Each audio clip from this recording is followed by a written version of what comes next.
بسم اللہ الرحمن الرحیم۔ حضرت انس رضی اللہ تعالی عنہ نے بھی آپ صلی اللہ علیہ وسلم کے راز کو چھپا کر رکھا۔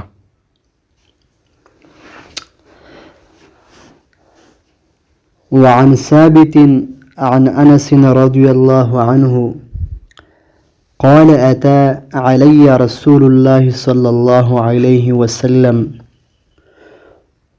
وأنا ألعب مع الغلمان فسلم علينا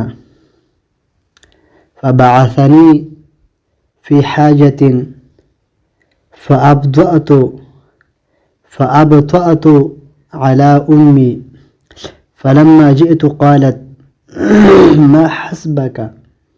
ما حسبك فقلت بعثني رسول الله صلى الله عليه وسلم لحاجة قالت ما حاجته قلت إنها سر قالت لا تخبرن بسر رسول الله صلى الله عليه وسلم أحدا قال أنس والله لو حدثته به أحدا لحدثتك به يا ثابت رواہ مسلم۔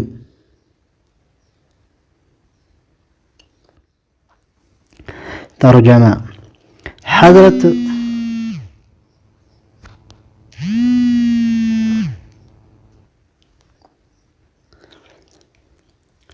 ثابت رحمۃ اللہ تعالی علیہ حضرت انس رضی اللہ تعالی عنہ سے روایت نقل کرتے ہیں کہ حضرت انس رضی اللہ تعالی عنہ فرماتے ہیں کہ میرے پاس آپ صلی اللہ علیہ وسلم تشریف لائے جب کہ میں بچوں کے ساتھ کھیل رہا تھا۔ بس آپ صلی اللہ علیہ وسلم نے ہم کو سلام کیا اور مجھے ایک کام کے لیے بھیج دیا، چنانچہ مجھے اپنی ماں کے پاس آنے میں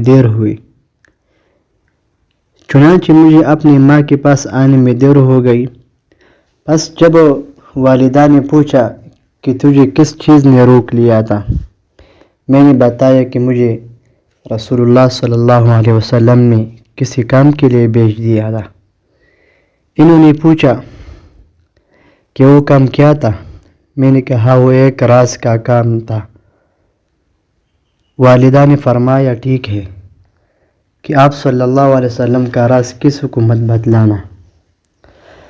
حضرت انس رضی اللہ تعالی عنہ نے فرمایا خدا کی قسم اگر وہ راز کسی کو بیان کرنا ہوتا تو اے ثابت میں تمہیں ضرور بیان کر دیتا۔ تشریح: قلت انہا سر، وہ ایک راز ہے۔ حدیث بالا میں بھی راز کو افشا نہ کرنے کی تاکید ہے۔ حضرت انس رضی اللہ تعالی عنہ کے یہ کہنے پر کہ یہ آپ صلی اللہ علیہ وسلم کا راز ہے، حضرت انس رضی اللہ تعالی عنہ کی والدہ ام سلیم رضی اللہ تعالی عنہ نے ظاہر کرنے کے اصرار بھی نہیں فرمایا، بلکہ اس راز کو چھپائے رکھنے کی تاکید فرمائی۔